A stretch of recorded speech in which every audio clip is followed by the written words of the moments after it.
I remember when we were going through our basement, we invested like all this money, and I probably did things maybe a little nicer than I had to because I can be a little anal, but I wanted to have it like nicer and go after a nice clientele. And you were also going to move into the basement. I think did you do that? Okay, yeah, right. We did.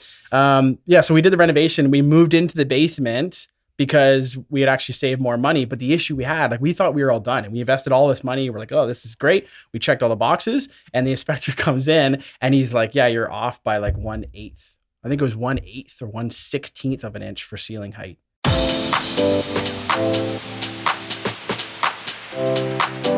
Johnathan, we're live. How you doing, brother? I'm glad you didn't tell me beforehand that it was going to be on video. Otherwise, maybe when I've been here. It's all good, man. No, it's all good. Great. We're going to have some fun with this. Honestly, it's one of those things that you kind of always have to push yourself out of your comfort zone. So I'm glad. But you know what though? You're a handsome looking guy. You're gonna show up well on YouTube. Don't worry. Well, I appreciate you lying to me. Nice. So listen, let's kind of actually. You know what? Cheers. Cheers. Thanks for having a Thanks shot for having me. Glenfiddich with me. Appreciate it. Yeah. So let's talk about your life. Let's talk about your story. So here's what I want to do. I want to talk about your story. Then I want to get into some house hacking. I want to talk about the pros and the cons of house hacking. Then I also want to talk on like some of the renovations that you end up having to do in some of these properties. We'll dive into a little bit of, can we say infinite banking? Sure. Okay. Infinite banking and then some mindset stuff. Sounds all right. Good. All right. So tell everybody who you are, what you do, and your story. Awesome. So Johnathan Pollock, I'm part owner of Thompson and Pollock Wealth. We are a wealth management firm that specializes in investments and insurance, predominantly for business owners. So I got in the industry about 11 years ago. The really interesting thing is like there's a lot of importance behind the name where we came up with this Thompson and Pollock, because it was actually my parents' friend that I had seen over the years, and I always saw he was like really happy in what he did, and I kind of bugged him for years about what he did. Yeah. And so eventually he got me into the industry. So he got me in about 11 years ago, and I basically harassed him every single year, with the intention that one day if he ever wanted to retire to, give me the opportunity to take over for him. And, lo and behold, things just kind of came to fruition, everything lined up. And so as of June of last year, we went out and started our own firm. The reason I'm saying that, the crazy thing is like, I'm always a big believer in everything happens in life for a reason. Like the last couple of years have been just, crazy for everyone. And then we went through a lot with my mom being sick with cancer. And like my mom and I were like best friends. Yeah. He used to talk to her every morning. The crazy thing is though, so Bob, my business partner, friends with my folks, his last name is Thompson, mine's Pollock. Uh-huh. And the reason why I chose that name, and I said to Bob, I said, honestly, like my one wish is out of everything, are you okay if we call it Thompson Pollock? And the crazy thing about this is my mom's maiden name is Thompson. Oh, that's crazy. So for like, and all this kind of transpired of like us starting this firm and everything else shortly after all this happened. So in a way, I kind of feel like, it's like her kind of looking over me. And for me, it gives me drive because I want to be able to create something amazing and have like a way for her like memory to kind of live on. Yeah. And you know what? And you have. You're probably one of the hardest working guys that I know. And especially at the age when we first met. How old were you when we met? You were what? Early 20s. Yeah, probably. You were early 20s, but you just had this hunger and this fire in you. And I'm like, I remember telling Darren, like, man, this guy's going to do some big things. And you have. You've done some incredible things. I appreciate it. And I know that it hasn't always been an easy road. And that's why I wanted to have you in here today to talk about, I think one of the biggest challenges for a lot of people today, and even back when you bought your first home, mm-hmm. It was expensive at that time as well. You look back at it now, it's cheap. Yeah. Every time you buy a property, it's always expensive. It was 2010, 2012, 2016. Every year homes are too expensive, but they just seem to always kind of keep going up. Obviously, except for, 2017 and obviously last year. Yeah. But let's talk about your journey getting into your first investment property. And you obviously did a house hack.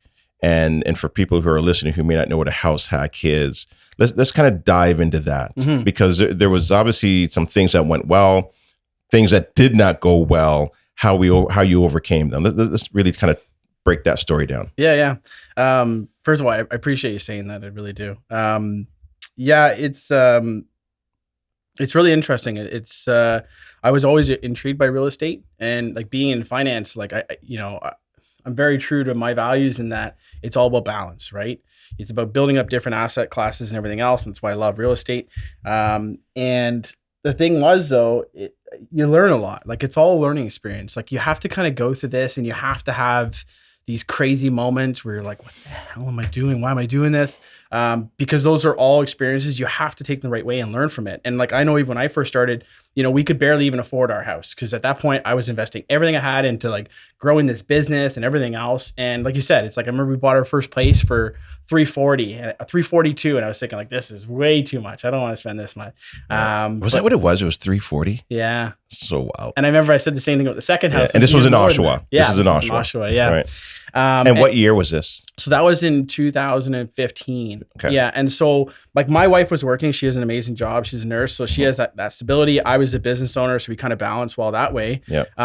But being self-employed, it makes it even more tricky to get approved for mortgages, right? Yes. So that was kind of our variable. So we were kind of limited at that point, and a lot of my assets were tied up. And so we basically bought our first house. Yeah. And then every single night when I came home from work, until like 11, 12 at night. And then all day Saturday, from like 6 a.m. till 6 or 7 at night. And the same thing on Sunday, we worked on the basement. And like, we didn't have the money at the time to pay other people to do it. And I kind of wanted to be involved in it. So I just taught myself. And it just like, there's so much resources out there. Like you can spend time doing it. Don't recommend doing it now. But that was an experience. So I spent all this time doing the renovations because it was the only way we could afford to kind of get to that next step. And it was a lot of work. And then we finished the basement. And so let's kind of walk through that though. So you legalized it. Mm-hmm. What was that process like working with the city? Because there was obviously some issues with height in the basement. Yeah. Right. Duct work. Right. So let's walk through that. For sure. Yeah. There's always going to be barriers. And especially when you deal with different municipalities, they're all different. Right. And you know that. Yeah. So there's the whole process of like getting the permits, and then you submit the drawings, and then they decline them, and then you come back and you're not really sure what it is. Did you do the drawings yourself as well, or did you hire BCIN? I hired somebody. Yeah. Okay. There's a lot of headache along the way, but it's one of those things where like it all depends on who your team is, right? Like you helped me purchase that first property. You had all the experience as far as like what to be an investor. So there was a lot of guidance there that I got from you, which I appreciate very much. But yeah, getting the permit process was a lot harder than I expected. Like you run into issues. And I remember when we were going through our basement, we invested like all this money, and I probably did things maybe a little nicer than I had to, because I can be a little anal, but I wanted to have it like nicer and go after a nice clientele. And you were also going to move into the basement. I think did you do that? Okay. Yeah. Right. We did. So we did the renovation. We moved into the basement because we had actually saved more money. But the issue we had, like we thought we were all done, and we invested all this money. We're like, oh, this is great. We checked all the boxes, and the inspector comes in and he's like, yeah, you're off by like 1/8. I think it was 1/8 or 1/16 of an inch for ceiling height. Mm-hmm. And I'm like, I don't know what. And that was just at the ductwork. It was like there was two spots in the house where one of the main beams went across, and there was only 2 spots of the house where you had a little narrow walkway where you'd walk through that spot. And so I'm like, what the hell are we gonna do? Like, and just had to get creative, right? And I just tried everything I could to figure it out, and we ended up having to shave like a little bit of the floor, and they said that was fine, so we got it to work that way. But it definitely wasn't easy. And then so we moved to the basement. Yeah. Because we looked at it like, okay, well, the basement's nice. And so when you shaved the floor, who came with that idea? Was it the inspector, or was that you? Because sometimes he gives you tips and ideas. Yeah, actually, that's a good point. I think it actually was the inspector. Yeah, right. That's a really good point, because I think that's one thing I do is like, I'm not afraid to like put myself out there and ask other people. Mm-hmm. Like, they have that joke where like men are afraid to ask for directions. Yeah. I'm like the opposite, right? It's like, you don't need to reinvent the wheel. The answers are out there. Just find people that are smarter than you and know what to do, and then duplicate it. 100%. Absolutely. That's exactly how I am as well too. And I think a lot of times you're right that, people are scared to ask questions or to look dumb because they don't know the answers, or they don't want to, just ask. And there's so many people out there that are willing to share that information with you. Yeah. Right? Like, don't try and figure this out on your own. Yeah. But it's true. That's a good point. And I think that there's probably multiple reasons for it. You know, there's probably a Get part of close it. to that mic Oh, there. sorry. There's multiple reasons for that. Yeah. There's probably a part of it where as man we're stubborn. But the other thing I think too is like as a new investor, like I know myself, you kind of feel like, well, why are these people going to share information, right? But I think it's amazing. Like one thing I figured out is I met some amazing people along the way and like super, super successful people. Most of the times people are nice. Like if you're a good person and you show compassion and you don't waste their time, a lot of times people generally want to help you. Like I feel like generally people are good. Like, yeah, there's some nasty people out there, but just put yourself out there, be vulnerable, ask questions. Like I'm never afraid to constantly like, I don't know how that works. Like explain to how it works, right? Or how did you do it? What kind of struggle did you go through? Right. And especially when you're asking those questions to the city, they've seen lots of things that don't work and that do work. So why not just ask them? Yeah. And I think so many people are fearful of actually just going through the city.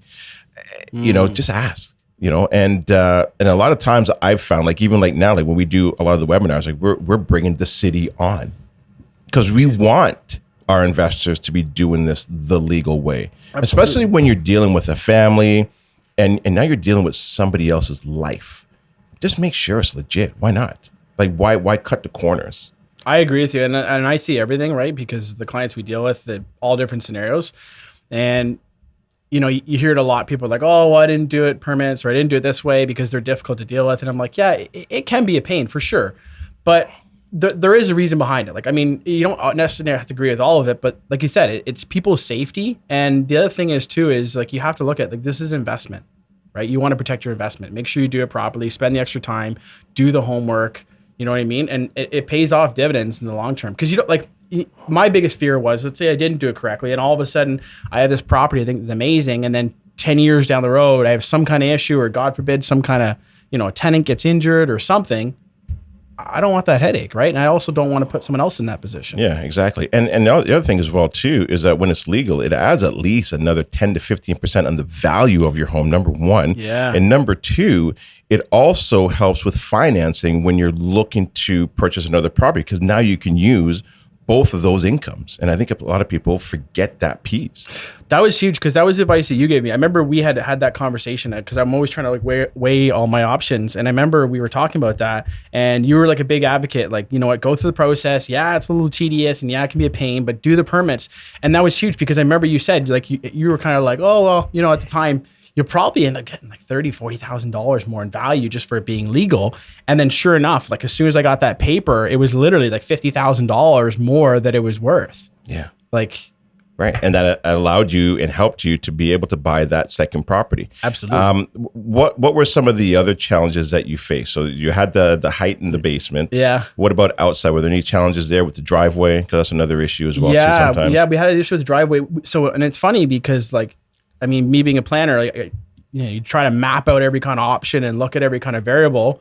And I thought I covered my bases pretty well.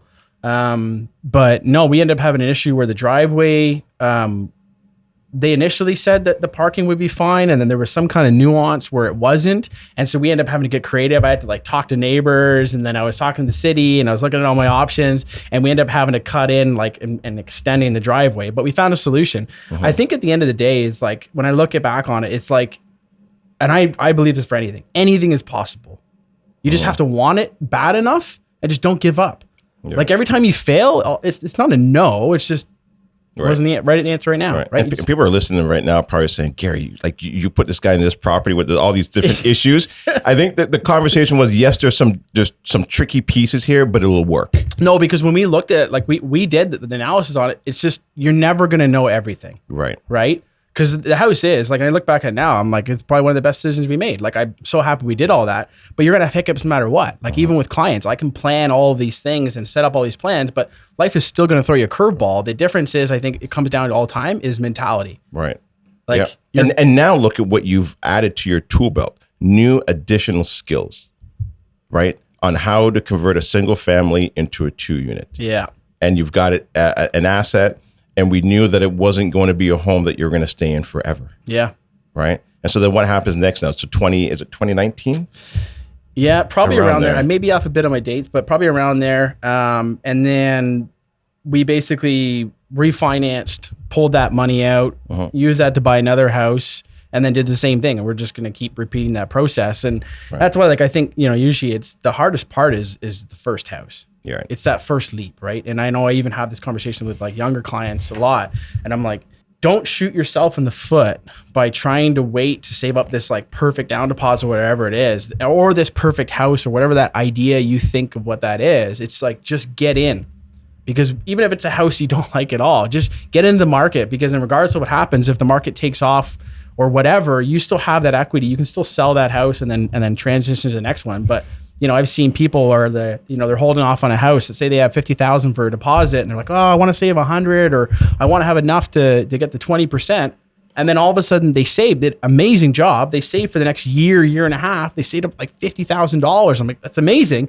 But now the house is 100,000 more. Right. Right.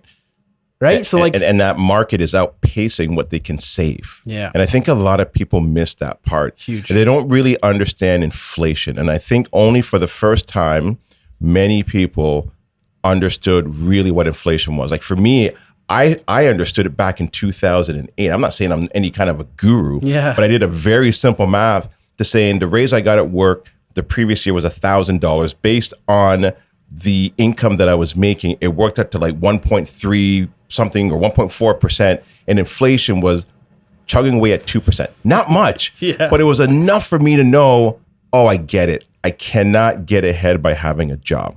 And the only way to outpace this inflation is by owning real estate. And it's more about owning the land. That's really where the value is, right? Because God's not making any more land. They're not making more of it. They're also not making more waterfront properties. Yeah, exactly. Yeah, the math doesn't math. That's for sure.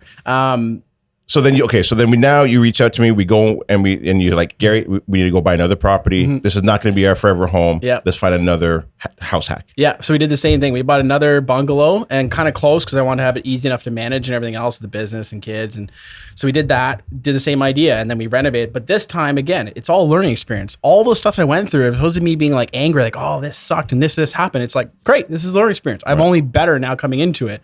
So, and what was the price of that one? 510. 510. Even then I was like, right. I do not want to spend the kind of money. I look back now, I'm like, okay, it's a big difference of what, But, and we also knew there was going to be challenges with this one as well. Oh, for sure. Right. Because we knew there was a driveway issue and, right. But we were like, we can make it work, but it's not simple. Right.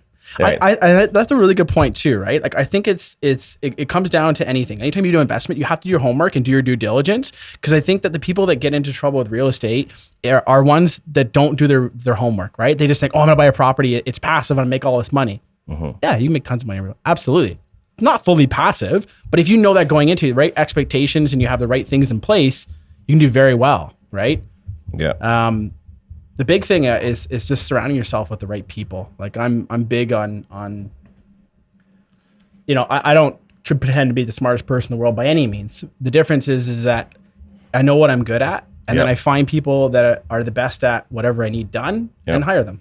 It's a team. Like is who you spend your most of your time with, right? And I think that's what you figured out very early in life. Was that because of your dad and your mom? I think I was very lucky that way. Like I grew up where my dad and all my uncles are all business owners. So like that was my world. Like that was my normal, right? Whereas like the thought of me working a 9 to 5 just makes me sick to my stomach. Yeah, your dad was an entrepreneur. Yeah, for sure. Yeah, he's a great guy. But sorry, just diving back into that property. Okay, so we had challenges with the driveway. Yep. And I think there were some challenges inside the home as well, too. Yeah. Okay, let's walk through all this. Yeah. The house, so we did a bunch of renovations. We had to end up pulling out quite a bit of electrical. And again, those are things you're not going to know until you really start to dig into things and get to the weeds of it. So we had a bunch of issues with electrical, and it's funny now, I can laugh about it, but it's a little traumatizing then. At the time, we were going through this right now, and then like we just moved, and Laura was like at the point she was ready to pop with our first, right? Ready to pop. So I don't know if I should edit that out or not, but You're not allowed to say that. No, you can, I guess. Go ahead, Red. It's your wife.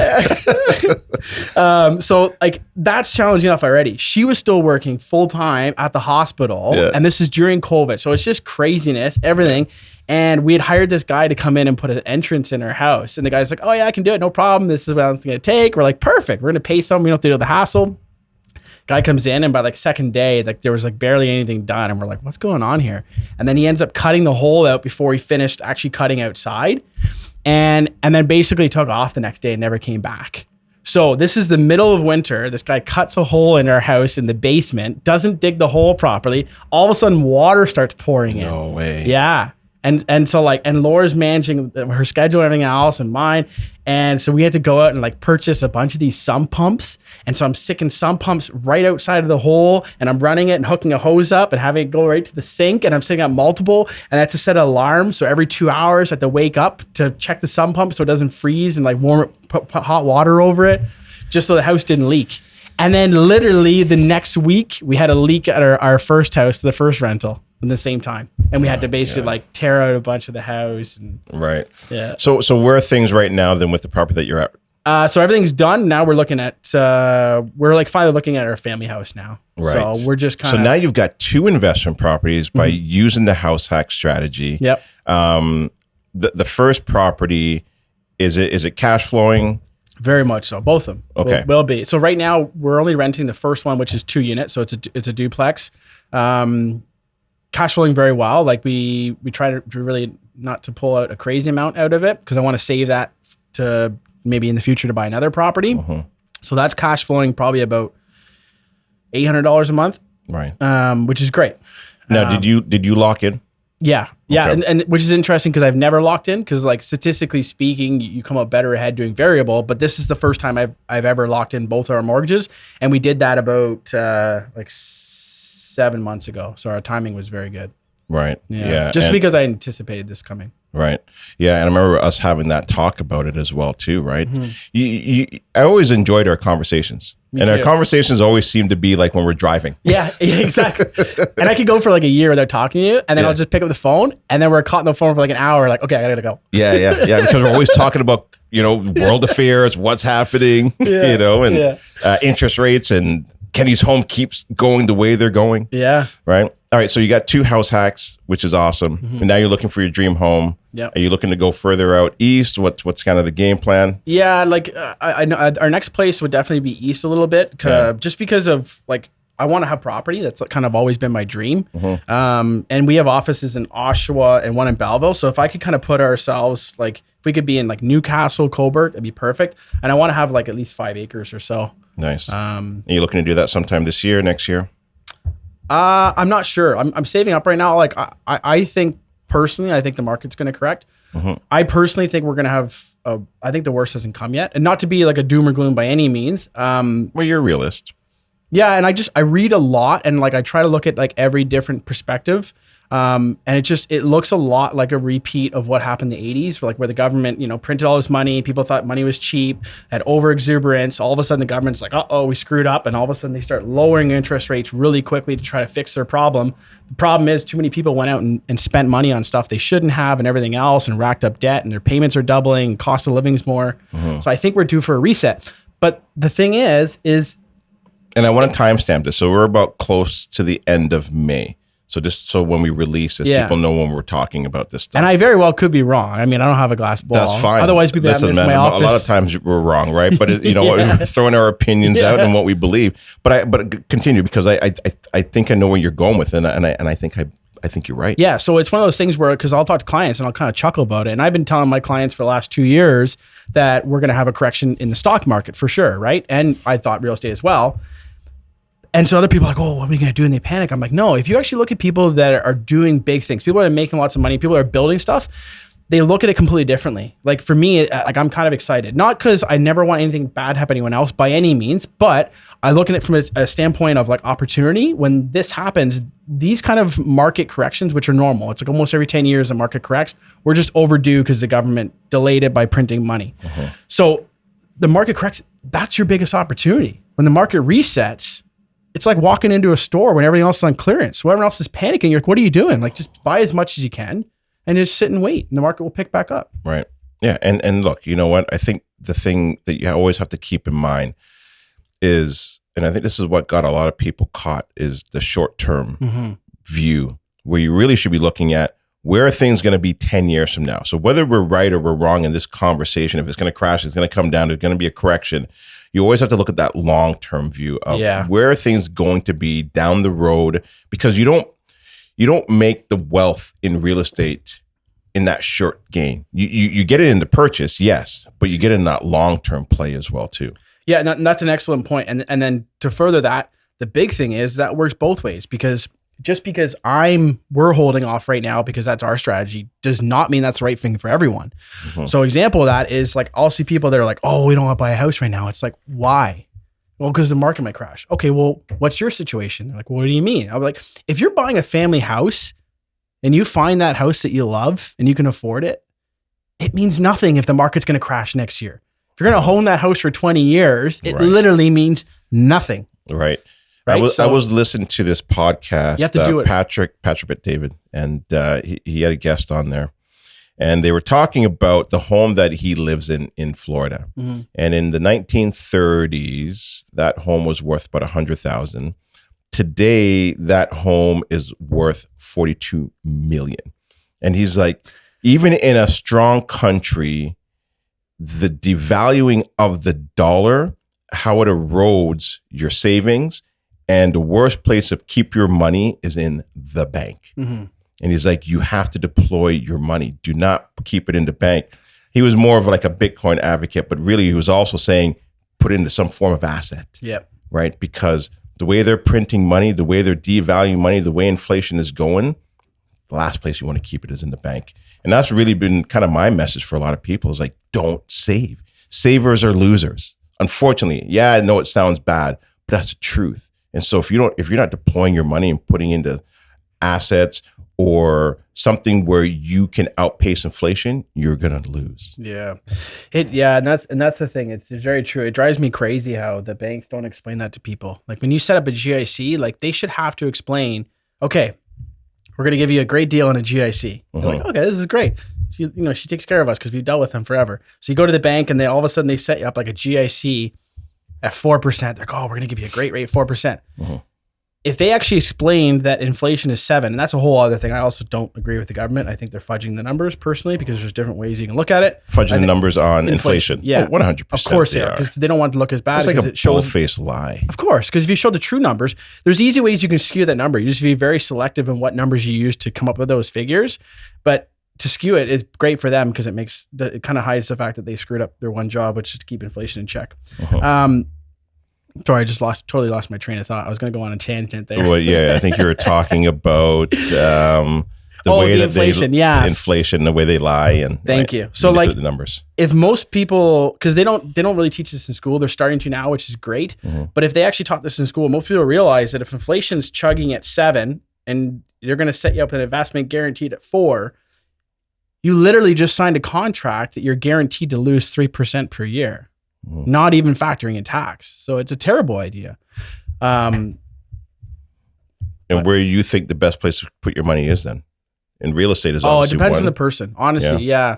I think diversity is obviously key. Long term, I like real estate and stocks personally. Okay. But you got to diversify, because it's one of those things where, like, as much as I love real estate, I would never recommend putting all my money in real estate. And as much as I love stocks, I never recommend putting all my money in stocks, because both those markets are cyclical, but they're not always cyclical at the same time, which means they go through these cycles, but they don't always happen at the same time.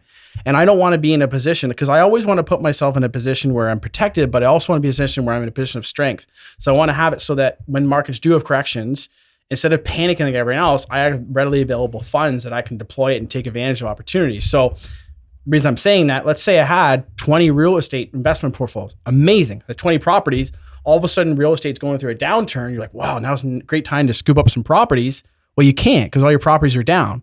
Whereas if you have some assets as well that don't correlate the same way, say you have some assets that are liquid, or you have some other assets that don't go down, then you have cash when typically no one else does, and you can scoop up more properties, and you're ahead of the other investors that you potentially be competing against. And that's, I think, a good segue into what you do, which is well, infinite banking, insurance.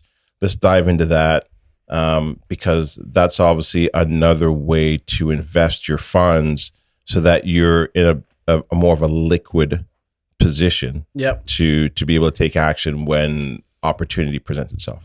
I kind of have a different stance on that. I think infinite banking can work really well when it's done correctly. I think you can run into issues sometimes right now because it's started to become a little bit of a buzzword. Like it's been really popular in the States for longer than it has in Canada. It's just starting to kind of really start to take off here. Why do you think that is? So I think it's just the more people are starting to find out about it. The problem is like, see, I would say 60% of our business is the investment side and the other 40% is the insurance. And we talk to a lot of wealthy individuals, and sometimes some of these concepts are a great fit. And we look at the numbers and we're like, this is a no-brainer. But the problem is you got to look at like their standpoint, right? So if the majority of folks are getting their advice from the banks have to fall under the Banking Act of Canada, which means they can only do banking products. It means they're not allowed to offer insurance. Well, the infinite banking concept basically leverages insurance to create liquidity and to build a legacy for the next state, because you can, the next generation, because you can transfer wealth tax free. You're like, well, this sounds great. Well, why isn't everyone doing that? Well, if your bank doesn't offer it, they're probably not going to tell you about it, right? So it becomes a little bit of a conflict of interest. And then I think the other thing is it's starting to take off a lot right now. And then you can get some negative press for it as well, because people will then take that as like a blanket statement. Like, and then you have these advisors going out there and telling everyone they should be doing infinite banking, which is not the case. For us, it's not that there's a great product or a solution. Our job really is to sit down and to really dig in deep. Like what are their deep desires? What are their needs? What are the biggest challenges they're going through? Where do they want to see their business? Where do they want to see their real estate portfolio in the next 5 to 10 years? Then based on that, we then do the homework. And because we own our own company, I don't care what company you go with, what insurance company, bank, whatever, what investment company, we have access to them all. It doesn't matter to me. I then go and do research and I'll put the pieces together of whatever I think is going to serve you best. The problem you can run into is like, so let's say an average person just sets up an infinite banking. It's probably not a good idea. Like it's very specific, because if you're in a certain tax bracket. And when you say that they're setting up, like they're trying to figure this out on their own, they're sitting down watching like a YouTube video. Well, I mean, or even like actually just taking out, like setting up a policy. Let's say they talk to an advisor and the person's just like, oh, you want to set this up? And they just go ahead and set it up for them because all they're thinking about is commission, which is wrong.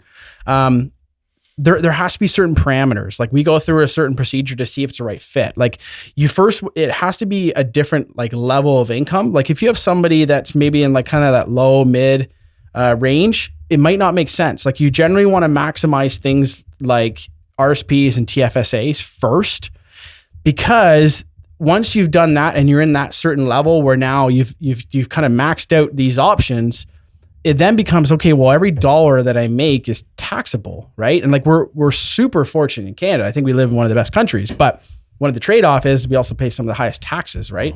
So we try to find every possible way that's legal and that's fair, that we can minimize those taxations for our clients.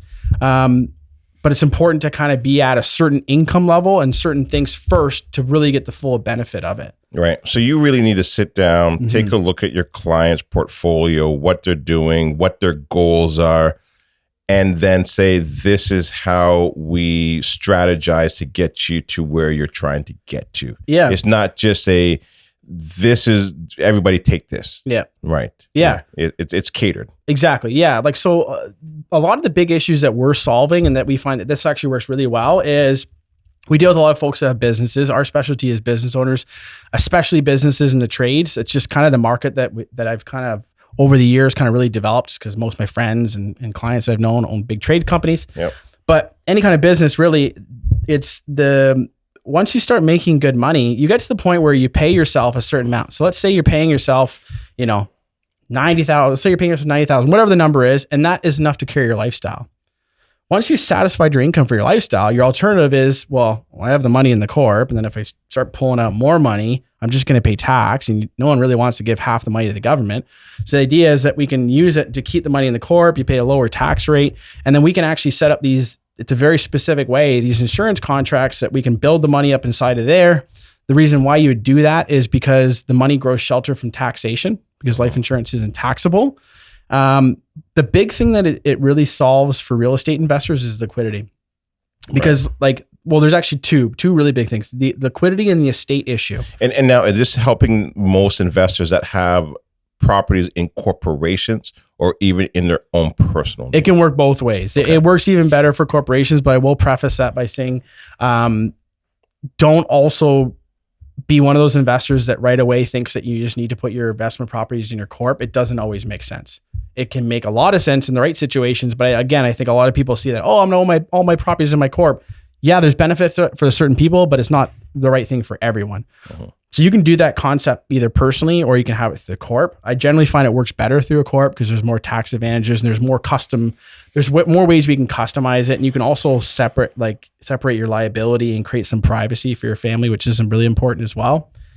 And this also solves a problem as well too at the end of life. Yeah. When you have kids and you have a real estate portfolio, the two things that are certain is death and taxes. Yeah. And now you've got taxes that your kids now have to deal with.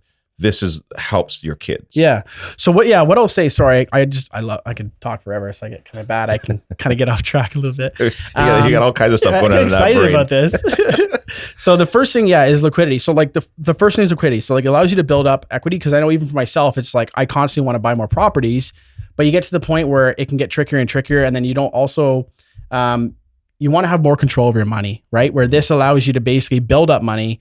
You build this money, you don't have to worry about it going down. It pays a dividend every year. So even if the market goes down, it still goes up. And that's an important thing. Sorry, I'm just jumping in, but having control of your money is so important. Yes. Especially in this environment that we're in today. Yeah. With the way that they are devaluing the currency. Yeah, especially if you want to buy more property, right? Because for real estate, it's great because you're building up cash, you're sheltering it from tax, you're creating liquidity. So even if the market goes down, that's the best time, right? Because let's say you had your money in traditional investments and all of a sudden we have a correction. I think we're so due for a big correction, personally. Could be wrong. But let's say we do have a correction and all of a sudden everything drops 20, 30%. Well, if all your money is sitting in stocks and everything else, and all of a sudden that's down 30%, you're not going to want to sell that, right? You're not going to sell some of those shares or cash out some money. Uh-huh. But now if you have something like this where you're building up insurance, your money's not down. So while everyone else is down, now the opportunities come up. You can pull the cash out. And the advantage with the insurance is we can actually do lending against the policies. And you're like, why the heck would you do that? The reason is by lending it, we can actually leave all the money inside the plan. It still collects interest on every dollar, which is insane. And then we create a separate loan. And then by loaning the money, you don't pay taxes. You're tapping up. That is the beautiful thing about it. Just right there. If anybody is listening to that, go back and rewind it and listen to it again.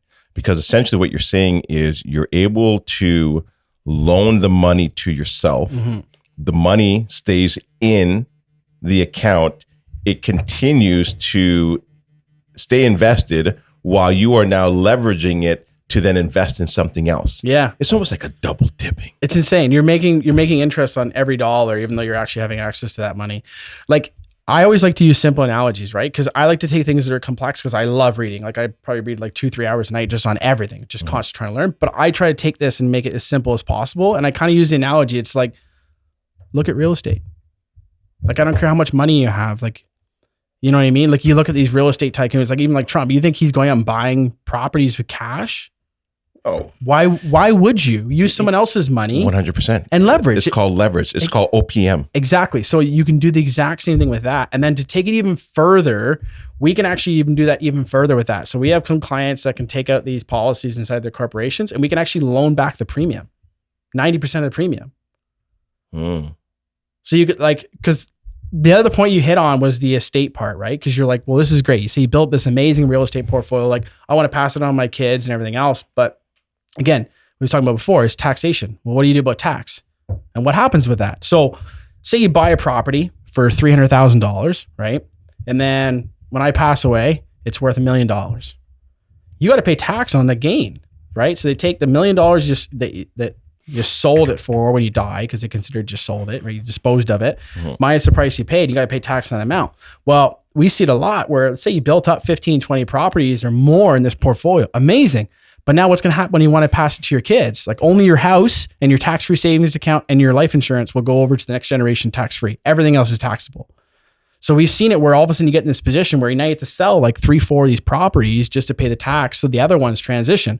So what we do is we use the same concepts. We're putting money in insurance. You're building up liquidity. It gives you the ability to buy more properties and create more down deposit. You don't have to go to the bank every time and beg for a loan. And then on top of that, when you're no longer here, if you pass away, that money then pays out tax-free, and that money then goes to the next generation. And what I do is I just chip away a little bit of my profits every month, my rentals, and I have that pay for it. I don't even pay for it in my own pocket. So my profits, my rental, put the money inside the infinite banking. And then when I pass away, it's going to pay out this huge amount of money that's tax-free. We get the money in 2 weeks because life insurance is just simple. And then my family can pay off all the capital gains, all the properties stay in my family, and all the other money on top of that then goes down tax-free, and it's private. Right, because it's not only estate planning, but it's also retirement planning as well. Right? Is that a fair statement? Absolutely. Yeah. Because you get to, again, it's when you're dealing with somebody that has a business or like higher net worth, you get to the point where RSPs kind of lose their benefit. Like once you get over a certain tax bracket, it's like there's really not as the benefit's not the same, right? Because then you start pulling that money out and you get taxable. You get taxed on all the income. So what we'll do is once you've kind of exhaust those options, we can actually build up money inside the policy. Same idea. Your benefit is it grows shelter from tax. You don't have to worry about volatility. So you can take some, higher risk if you want on other investments and kind of have this be like your like fixed income part of your portfolio. Yep. That's also a good strategy we do. Yeah. And then the beautiful thing about that is that when you want to start drawing an income in retirement, unlike your RSPs and your CPP and your old age security, which are all taxable. And then to boot, if you make too much income, they'll actually start clawing back your old age security, which is a big piss off. You can basically build up all this money. Say you have $1 million in one of these policies, and we can go to these companies, and most of the banks will actually do loans for it because they believe in them so much, just like they do real estate. They're happy to give you a mortgage. So essentially what you're saying, if I bring that policy into my bank, they will loan me the money almost like 99.9% of the time. It's most people don't even know about it. It's like it's gold. There's actually certain banks that's all they do. They specialize in this. It's crazy. So like they love those policies. Well, you know why they love them? It's because insurance companies are super conservative. They've been around forever. These policies that we set up, like the one policy we usually deal with, it's been around for 200 years. It's paid a dividend every year. It even paid a dividend throughout the last world wars and 2008. That's what I was going to say. Like how safe is this? Yeah. And then here's what they do. It's really cool. So the bank, if you go for a loan, the bank will put themselves as first on the payout and the life insurance. They're not stupid, right? Yeah. So they put themselves first on it so that when something happens to you and you pass away, their loan gets paid off directly to them. They know they're taken care of. And guess what? There's a 100% chance we're going to die. Right. You just don't know when. So like the banks love it. It's super safe for them. But the huge benefit is like you can build up, say $1 million in there. And you're like, well, I want to start drawing income. I want to supplement my other income. A lot of companies will loan you like 90% of that money. You can pull out $900,000 and you're not paying tax for pulling it out. Yeah. Listen, I think it's such a great strategy. Obviously, depending on where you are in your life cycle, yes, and what you're doing, but you need to sit down with somebody knowledgeable like yourself to be able to work out that game plan, right, for yourself and for your family and for your estate. I want to dive into the last piece of this podcast, which is the mindset piece. Mm-hmm. I know you're big on mindset. Mm-hmm. Who are you listening to? Do you have any coaches right now? And how has that changed your life? That's a good question. How much time do we have? Oh, we got time. Did you get a refill on that or what? Yeah.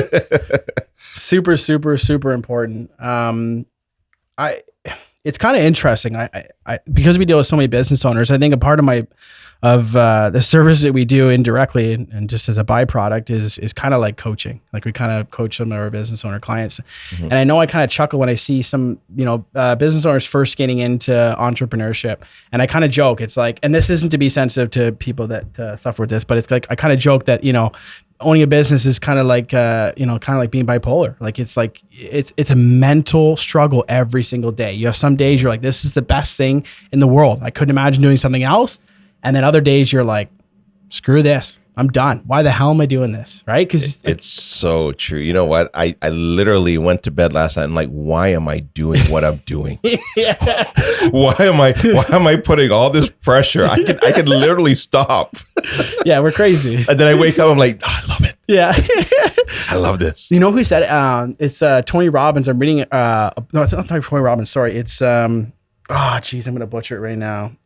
It's Tony Robbins or someone else, and it's basically Grant Cardone. He has a book called Be Obsessed or Be Average, and I'm like, that is so true. Because I even have people that have told me throughout my life that I'm like kind of crazy about things sometimes because I get so into it. But I'm like, in a business, you kind of have to be like, you need to find that something, that product that you're so emotionally passionate about, and then you can achieve anything. Like, I truly believe that anyone can do anything. You just have to be obsessed enough that you don't want to stop. But back to mindset, it's not just something you just wake up with. Like, it's work. It's no different than a marriage. Like, you need to work on that every day because like, I'll do things like motivational videos, taking different courses, constantly reading, trying to better myself, and constantly trying to have reflection. Even journaling is really good. I something I want to do. I keep saying I'm going to do it, but I keep pushing it off. But now I think the biggest thing that's had an impact on my business is coaching. Yeah, coaching is so huge. It's and there was some. I want to go back to the coaching piece of it, but I went up to the Fast Start class that Chris and Quentin do. This is kind of like how we bring like new investors into what we're doing. Yeah. And so we kind of changed it up a little bit. And I happen to be there. I haven't been there in a while. And they're like, hey, Gary, why don't you come up and do the closing? I'm like, I haven't done the closing in like 5 years. so I go up there and I'm going through the slides. I don't even know what slide's coming up next, but I'm just kind of just free flowing through it. Yeah. And the one of the first pictures is there's an old guy in the bed and his daughter or granddaughter is beside him. And the picture really represents that nobody, when they get to that age, ever regrets what they did. They usually regret what they don't do.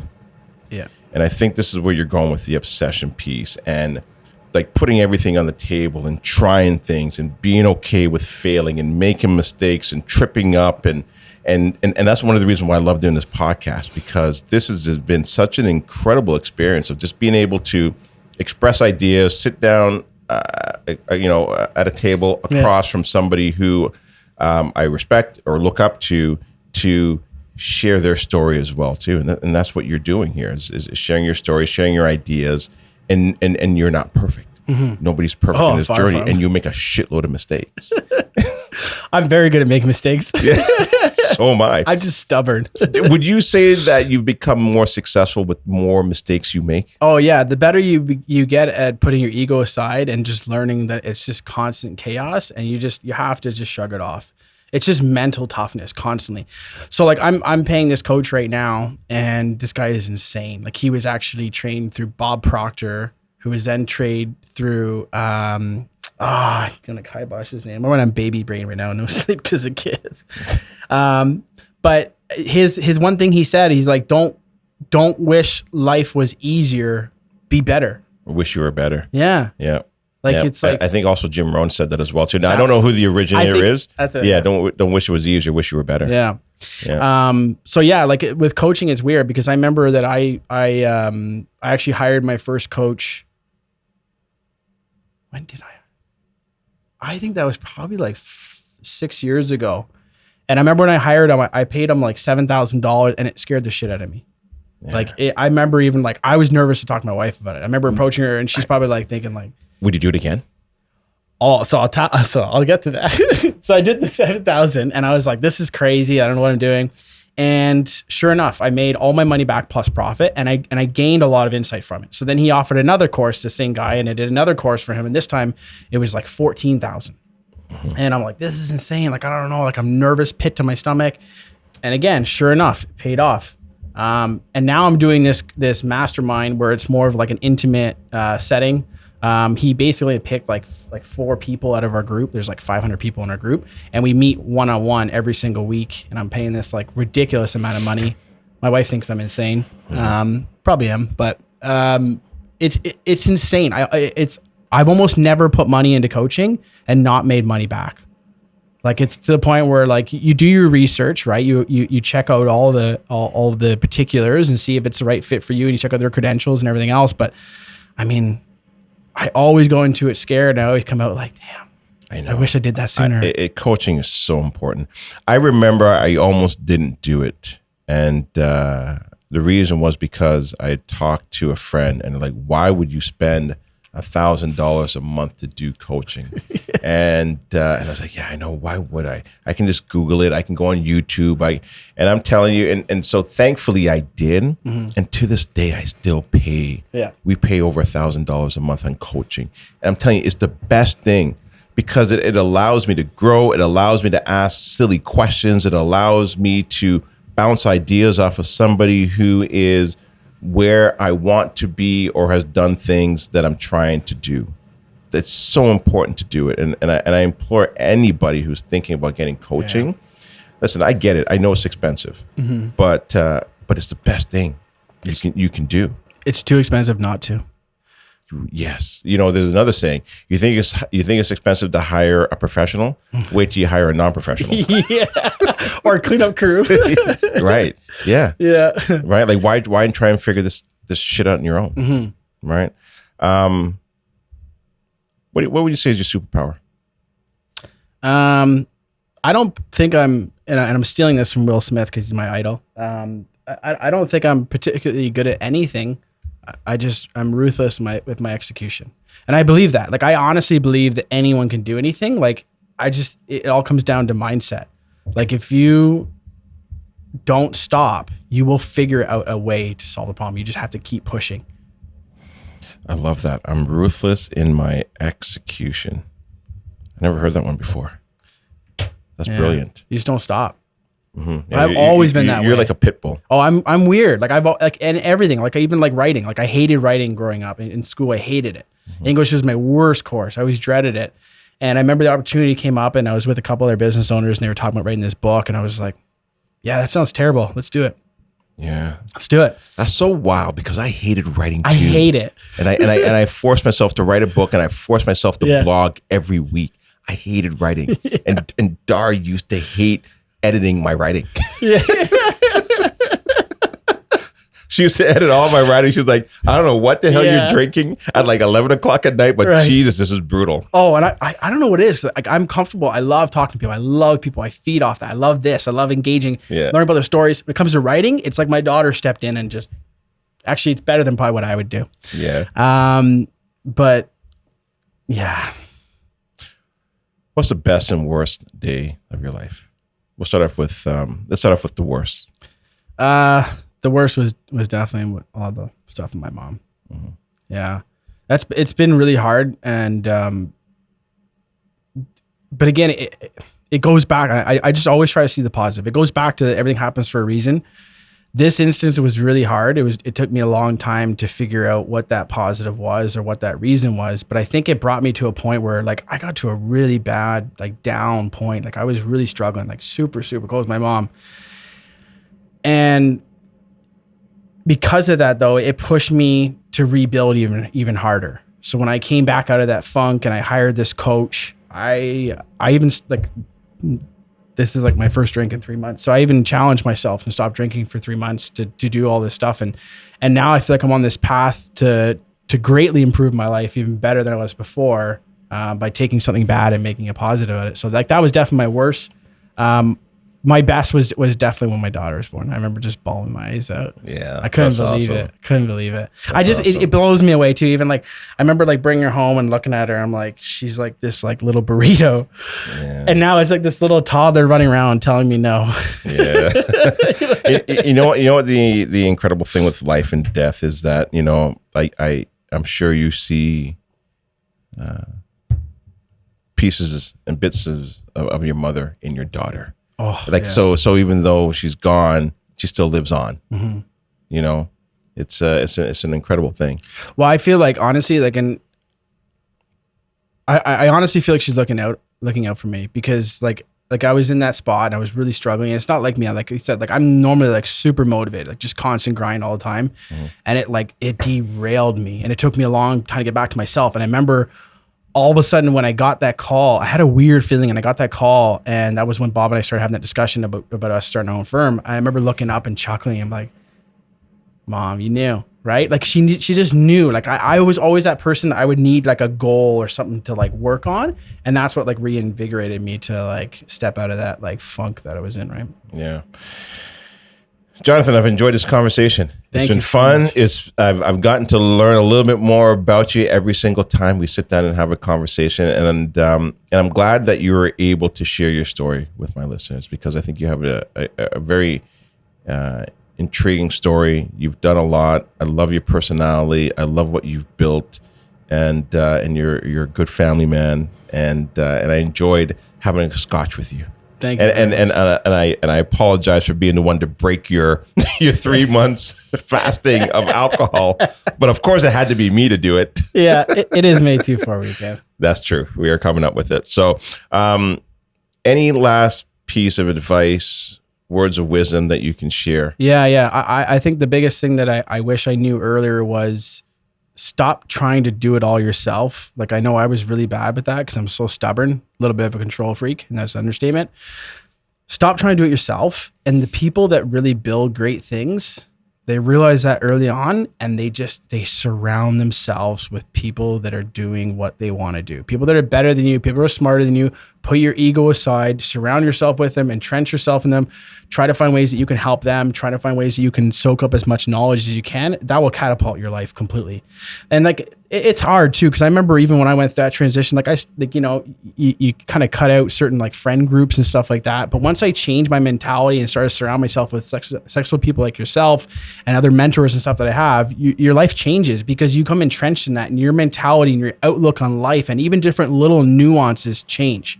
Your perspective changes, and that changes everything. Yeah, and that's a great point, because I think also too what you're saying is that, yeah, you change the people that you spend most of your time with, but then when you come back to your friends, that you've grown up with, the type of conversations you're going to have over here. Yeah. But then how they're gonna your coaches are gonna push you over here for sure, right? And I think that's a great way to kind of explain that. And there's a place for everything, right? Like 100%. I have the bonds I have in my friendship are like hugely invaluable, and that's my release on weekends, and we help each other, and like that's a big part of life is love and relationships. Yeah. But the business relationships is a whole different thing, and that will catapult your life in general. Huge. Yeah. 100%. And that's why I do those mini retirements. Those mini retirements to bring all my friends back in and let's party. Amazing. Let's do this. Let's go to CDs. let's talk about dumb shit. Yeah, it's amazing. And like, okay, I got to go back to work now. I know. I'm actually trying to steal your idea because my coach that I have right now, he actually moved. He was in San Diego. He sold shop, moved to Cabo, and he has this like massive villa in Cabo, and he's been like on me. So we're actually going to move to just for a month. We're going to live in Cabo in January. Oh, that's awesome, just brother. To do it. Just try something different. Beautiful. Listen, enjoy when you go down there. I'll probably be down in Mexico at that time as well too. If people want to get a hold of you, learn more about what you're doing, infinite banking, learn more about house hacking, whatever it is, or they just want to hang out with you, how can they do that? Yeah. So thank you. You can check out our website. So it's ThompsonPollock.com, ThompsonPollock.com. You can give us a call, 289-769-8288, or you can email me, planning@Johnathan Pollock, JohnathanPollock.ca. Awesome. Brother, I appreciate your time. I appreciate your knowledge. All right, man. Thanks, take it easy.